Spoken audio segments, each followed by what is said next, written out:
Hi, it's Andrew from Antarctica, and we're going to start with the masking on the Mauler shell. I'm going to be doing 3 layers of masking and about 3 or 4 different paints, so it's going to be quite a complicated thing. Never done this before, I've just been watching lots of Storm videos. Big shout out to him. Anyway, I need a plan. He may not, but I do. So I have a plan, and here it is. So what I've done is I've made a sort of basic running order to remind myself of what I'm going to do starting at the top.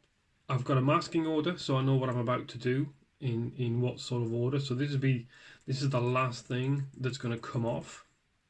So if you like, it's the first thing I'm going to put on.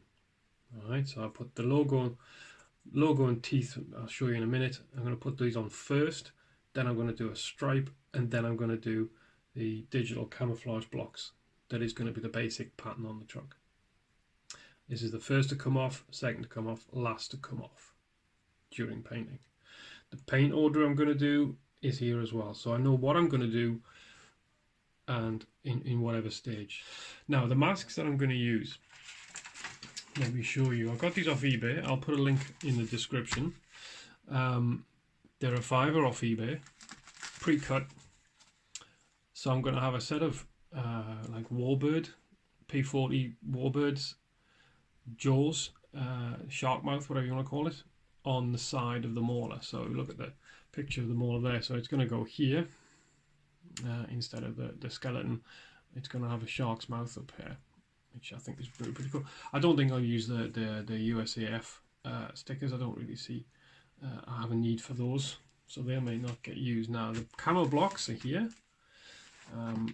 So these are going to be placed on the basic pattern. These are the basic camouflage, I suppose, that I'm going to put on the truck. It's quite a difficult thing. It's going to be quite a difficult thing to do because the shell is in so many different pieces. The bonnet is in one piece. You've got side panels. You've got a back panel. You've got the roof. So it's going to be a bit of a job getting all these things to line up across the panel. So we're going to have a little bit of fun with that, I've no doubt. I've got 2 sheets of this. So basically these are like a $5 off eBay in the UK, and it's a sort of plastic film, so it should adhere to the Lexan pretty good and avoids a whole bunch of stuff. Now what I am going to have to do is cut the stripe. What I'm going to plan on doing, let's bring this over here a little bit, is because there's going to be no features aside from the shark's mouth on the side, I thought what I'll do is I'll put a green stripe up the bonnet. So it's going to be a green, like a racing stripe, up the bonnet, across the roof, and round the back. It's going to be it's going to be edged with a black stripe either side. So not just a plain green stripe. No. I have to be complicated with this. It's going to have black pinstripes either side of it.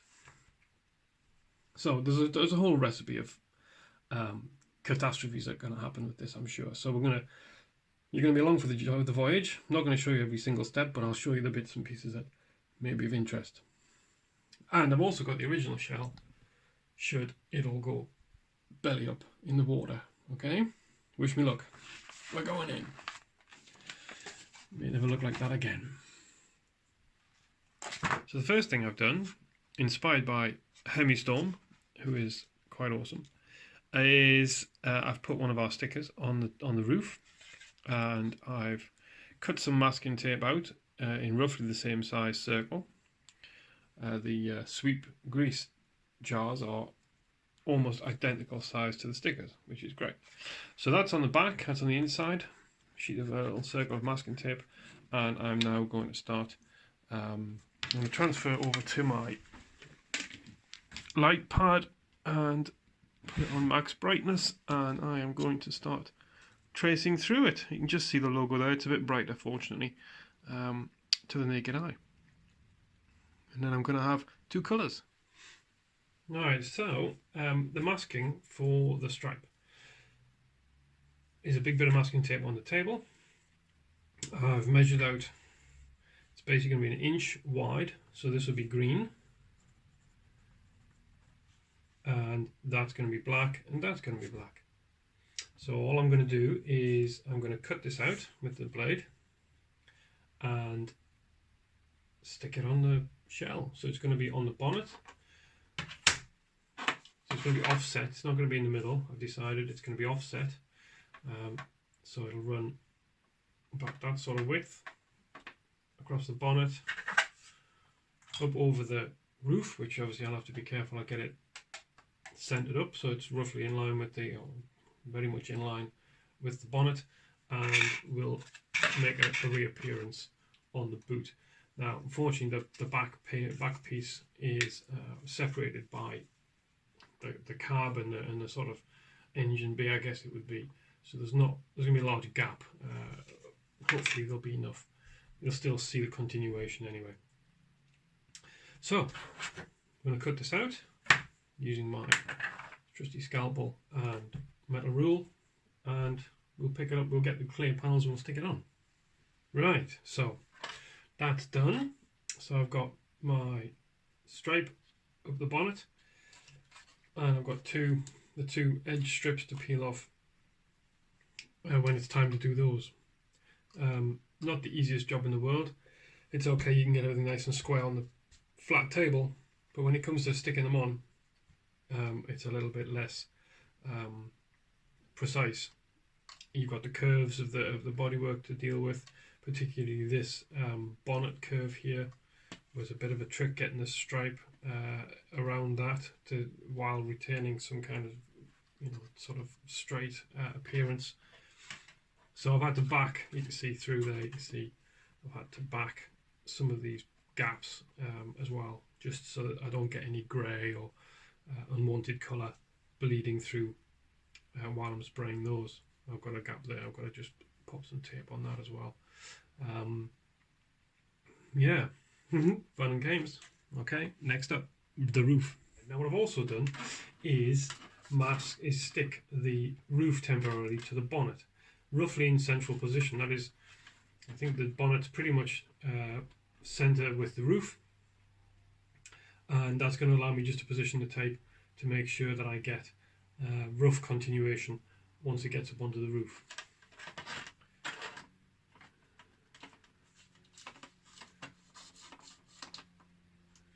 Let's just get another bit of tape and we can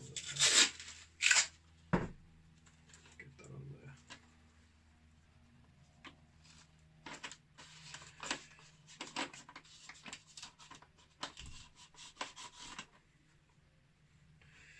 While I place the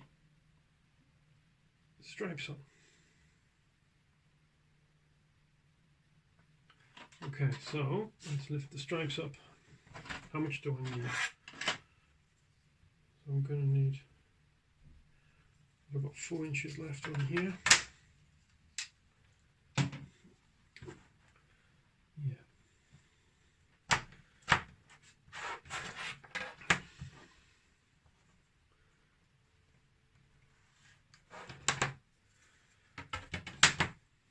So here it goes.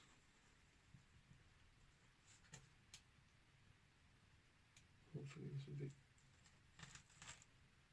a lot easier than the bonnet.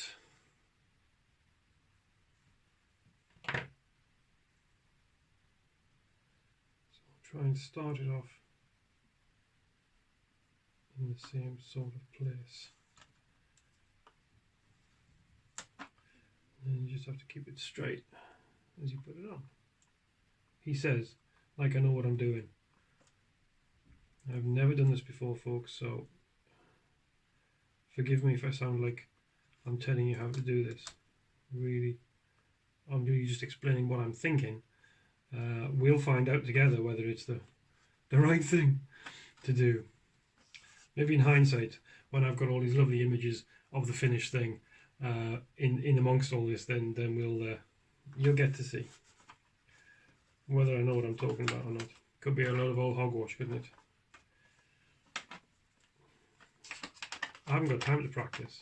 I'm sure all these people on YouTube with all these videos must practice forever and ever before they go live. Well, I don't believe in that. We started this channel to try and be just regular guys, just experimenting and doing stuff, trying to copy what we've seen and what we're inspired by. Well, That often means doing it first time, doing it live.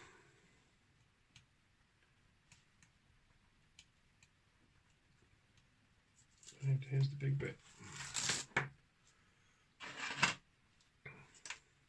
So now I pretty much know where I am now. I'm going to just get that out of the way. Get these bits of tape off. And use those to fill the gaps. Right. So now I can put these bits on.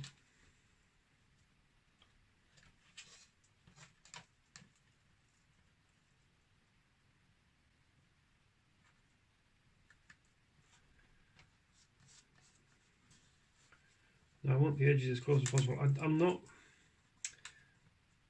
it's not precise art. This isn't going to be precision art, I'm afraid. You know, to get these edges next to each other, yeah, to retain that sort of inch, 1/32, 1/32, you know, it's not going to happen across the curved body shell. I mean, it's just not going to happen. So it's going to be pretty much on there, but there will be some variations in the width of the green line, especially. You know, the curve, this, I think this crease here, this lip on the roof means I've got a gap here. The tape's sort of sliding over to the side, so I've got a bit of a gap up there which I'll have to plug. So the green line is going to be a little bit wider at that end than at the other.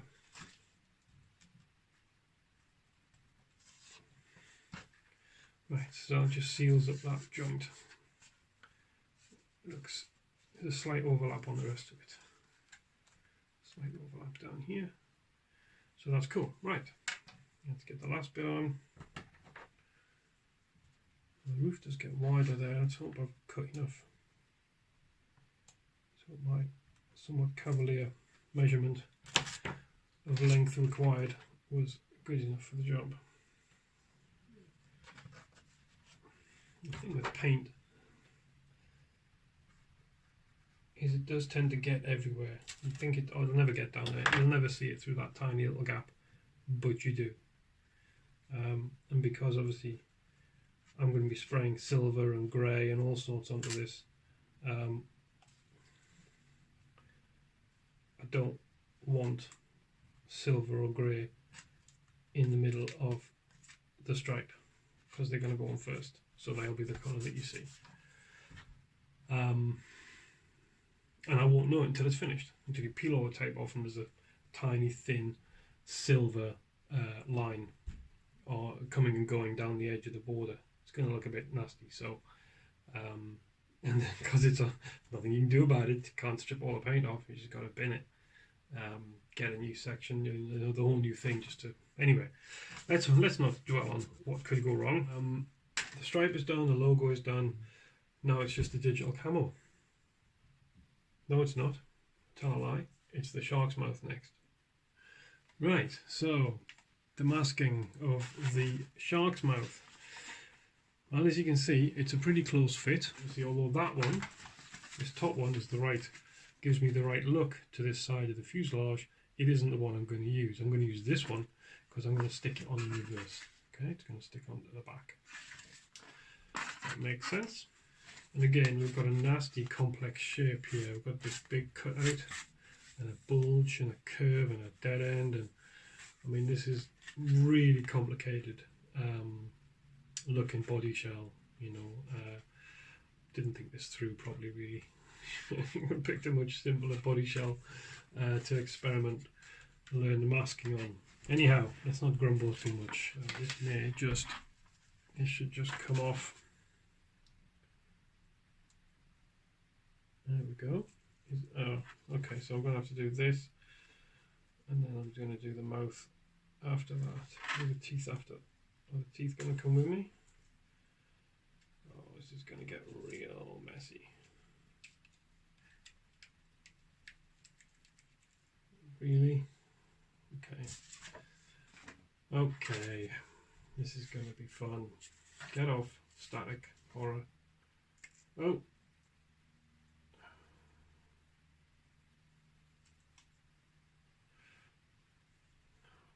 Right, don't swear on the video, Andrew. Right. Just there, that looks like it's right. However, it might be able to handle the curves a little bit better with it being quite a complicated shape. So I'm just going to try and get the front roughly where I want it. I don't want to touch it too much and lose the stick on it. So you don't want it catching on itself. Okay, this is turning into a shambles. Right, let's just get the thing stuck down right on the bottom and right on the top.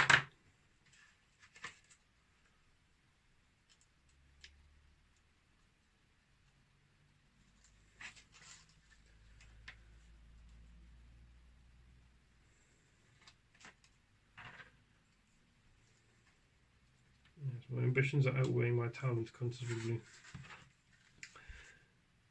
But if we don't try things, we don't learn things. Is that right? That's what I tend to think. I'll try and do something a bit more, a little bit clever, then we'll never get to do it. So it is a bit of a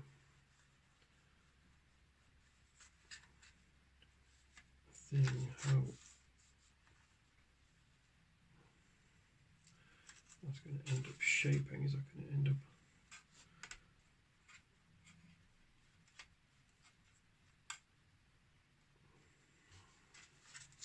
so the mask has a natural curve.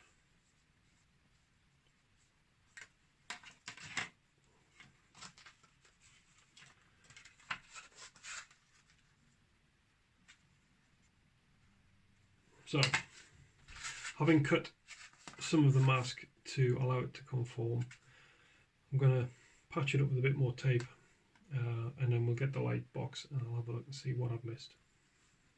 Right, so welcome back. Now I have completed both of the shark mouths.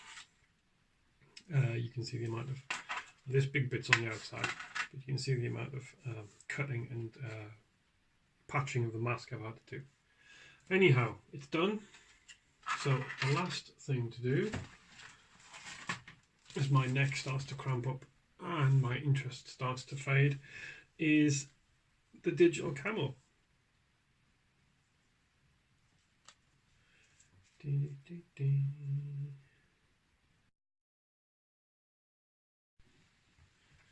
Okay, so the masking is done.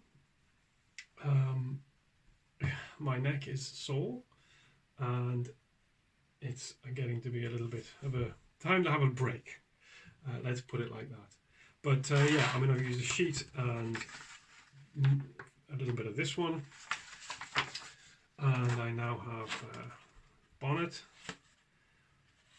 digitized and each of the sides digitized. The sides look a mess because of the angles and of course the shark's mouth underneath, so that they do look a bit of a dog's dinner.